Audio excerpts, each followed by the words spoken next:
छत्तीसगढ़ वासियों के राशन कार्डों से पूर्व मुख्यमंत्री भूपेश बघेल और खाद्य मंत्री अमरजीत भगत की तस्वीरें हटेंगी। इस आशय की घोषणा पिछले दिनों खाद्य नागरिक आपूर्ति एवं उपभोक्ता संरक्षण विभाग का जिम्मा संभालते ही खाद्य मंत्री दयालदास बघेल ने कही।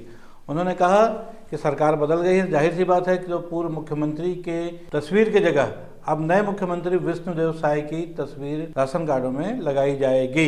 बहरहाल खाद्य मंत्री का चार्ज संभालते ही उन्होंने पहले ऐलान किया और उस पर काम भी शुरू कर दिया गया है और यह माना जा रहा है कि प्रदेश के हजारों बल्कि लाखों की संख्या में जो राशन कार्ड बने हुए हैं उनसे बहुत जल्द अब नए मुख्यमंत्री विष्णुदेव साय और खाद्य मंत्री दयालदास बघेल की तस्वीर देखने को मिलेगी। अब जो एक नई खबर आई है हमारे पास वो है रायगढ़ के विधायक ओपी चौधरी को। आपको पता है कि जैसे ही सरकार बदली है भारतीय जनता पार्टी के तमाम विधायक अपने अपने क्षेत्र में एक्शन मोड में आ गए हैं। एक तरफ वैशाली नगर में रिकेश सेन, वहीं दुर्ग में गजेंद्र यादव, दुर्ग ग्रामीण में ललित चंद्राकर अपने अपने क्षेत्र में काम करा रहे हैं और ये तीनों विधायक के अलावा और भी अन्य विधायक है जो भी भारतीय जनता पार्टी के, वो अपने अपने क्षेत्रों में लगातार इस बात का चिंतन मनन कर रहे हैं कि आम जनता से जुड़े हुए ऐसे कौन से मामले हैं जिन पर सरकार का ध्यान किया जाए और एक्शन लिया जाए। इसी कड़ी में रायगढ़ से नवनिर्वाचित विधायक ने एक घोषणा की हुई है और वो ये कि बहुत जल्द कोरबा से रायगढ़ के बीच में सीधी रेल सेवा शुरू होगी।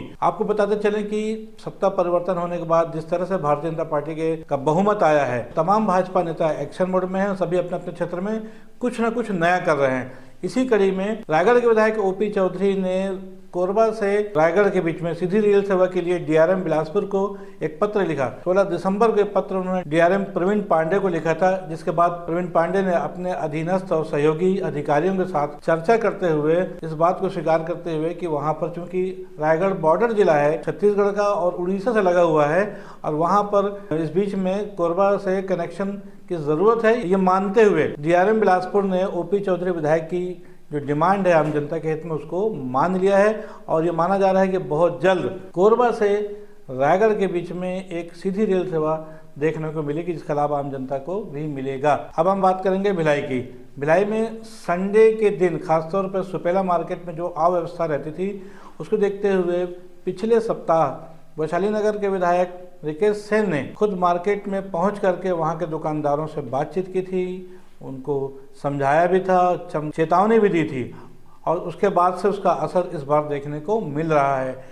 बीते सप्ताह बीच में निगम कर्मियों ने सभी दुकानों के सामने मार्किंग कर दिया था, इस मार्किंग के आगे दुकानें न लगें। इसका असर, व्यापक असर इस बात का देखने को मिला है इस बार। और आज संडे के दिन तमाम तरह की वहां पर अव्यवस्थाएं रहती थी, सड़क पर ठेले लगे रहते थे, कपड़े की दुकानें लगे रहते थे। इस बार ऐसा कुछ नजारा देखने को नहीं मिला और न सिर्फ दोपहिया वाहनों में कार बल्कि बड़ी बड़ी गाड़ियां, ट्रक वगैरह भी वहां से आसानी से निकलते रही। कुल मिला के देखा जाए तो संडे मार्केट की जो अव्यवस्था चल रही थी उस पर रिकेश सेन विधायक वैशाली नगर ने काफी हद तक अंकुश लगा दिया है। 2 जनवरी को साय मंत्रिमंडल की एक कैबिनेट की बैठक रखी गई है जिसमें यह तय किया जाएगा कि जो 18 लाख आवासों का मामला है और साथ ही महतारी वंदन योजना जो कि भारतीय जनता पार्टी के संकल्प पत्र में लिखी गई थी आम जनता के लिए, उसके संदर्भ में मंत्रिमंडल के सदस्यों की भी चर्चा की जाएगी और उसको इम्प्लीमेंटेशन कैसे हो, ये बहुत बड़ा मुद्दा है क्योंकि बहुमत के बाद भारतीय जनता पार्टी की सरकार बन चुकी है, मंत्रिमंडल का गठन हो चुका है। अब जरूरत इस बात की है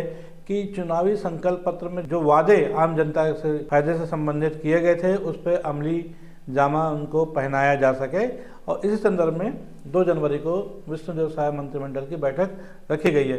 देखते हैं कि जो संकल्प पत्र से जुड़े जो चुनावी वायदे थे उनको पूरा करने की दिशा में साय मंत्रिमंडल के सदस्य क्या और कैसे कदम उठाते हैं। अब एक खबर है राजस्थान से। राजस्थान में एक विधानसभा सीट जिस पर वहां पर कांग्रेस के प्रत्याशी गुरमीत सिंह कुन्नर की मृत्यु हो गई थी, इसके वजह से स्थगित कर दिया गया था चुनाव, जहां पर निर्वाचन आयोग ने 5 जनवरी को चुनाव कराने की घोषणा की हुई है। चुनाव 5 जनवरी को होना है। इस बीच भारतीय जनता पार्टी की सरकार ने एक नया कारनामा कर दिया। चुनाव में जो भारतीय जनता पार्टी की ओर से जो प्रत्याशी बनाए गए हैं उनका नाम है सुरेंद्र पाल सिंह टीटी। उनका चुनाव 5 जनवरी को होना है, लेकिन उसके पहले ही उन्हें राज्य मंत्री स्वतंत्र प्रभार की शपथ दिला दी है। और इस बात को लेकर के कांग्रेस ने आपत्ति उठाई है। उन्होंने कहा है कि इस तरह देखा जाए तो मतदान को प्रभावित करने का एक तरीका है, लालच दिया जा रहा है, जो कि निसंदेह आदर्श आचार संहिता का उल्लंघन है। जिसके जवाब में भारतीय जनता पार्टी के नेता राजेंद्र राठौर ने कहा है, संविधान में इस बात की व्यवस्था है, कोई भी व्यक्ति मंत्री बनाया जा सकता है, बशर्ते उसको 6 महीने के अंदर उसको चुनाव जीतना जरूरी होता है। बहरहाल आरोप प्रत्यारोप के बीच में जबकि चुनाव नहीं हुआ है, उसके बावजूद भी एक ऐसे व्यक्ति को बनाना, हालांकि आमतौर पर मुख्यमंत्री वगैरह या किसी बड़े मंत्री पे यह सिस्टम देखा जाता था, लेकिन किसी विधायक के लिए इस तरह का जो शपथ ग्रहण कराएगी शायद पूरे हिंदुस्तान का पहला मामला है। बहरहाल इन सब के बीच चूंकि चुनाव आयोग को देखना है इस मामले में कि उस पर क्या कोई एक्शन लेते हैं या उसको संविधान के अंतर्गत मानते हुए क्लीन चिट भी दी जा सकती है। बहरहाल आज है 31 जनवरी और साल का आखिरी दिन है। कल हम 2024 में प्रवेश कर रहे हैं। न्यूज़ T20 हमेशा ये प्रयास करता है खास खबरें हम अपने दर्शकों को, अपने श्रोताओं तक पहुंचाएं, और इस कड़ी में आपने हमारा जो साथ दिया 2023 में पूरे साल भर, हमारी पूरी टीम सुधी श्रोताओं, सुधी दर्शकों को हार्दिक आभार मानते हुए ये अपेक्षा करती है कि जो सहयोग हमको 2023 में मिला है वो हमको 2024 में भी आपका स्नेह मिलेगा। हम पूरा प्रयास करेंगे कि आने वाले वर्षों में कुछ अच्छी खबरें भी जो कुछ हट के, लीक से हट के हो, वो हम आप तक पहुंचाने का प्रयास करेंगे। जी नमस्कार दोस्तों, मैं हूं BD निजामी और आप देख रहे हैं न्यूज़ T20। हमारी खबर आपको कैसी लगी इस पर अपनी राय अवश्य दें, हमारी खबर को लाइक करें, हमारे चैनल को सब्सक्राइब करें। कल फिर मिलेंगे नए साल में किसी नई रोचक खबर के साथ। तब तक के लिए दीजिए इजाजत। जय हिंद, जय भारत, जय छत्तीसगढ़, और आप सभी श्रोताओं को नव वर्ष की हार्दिक शुभकामनाएं। नमस्कार।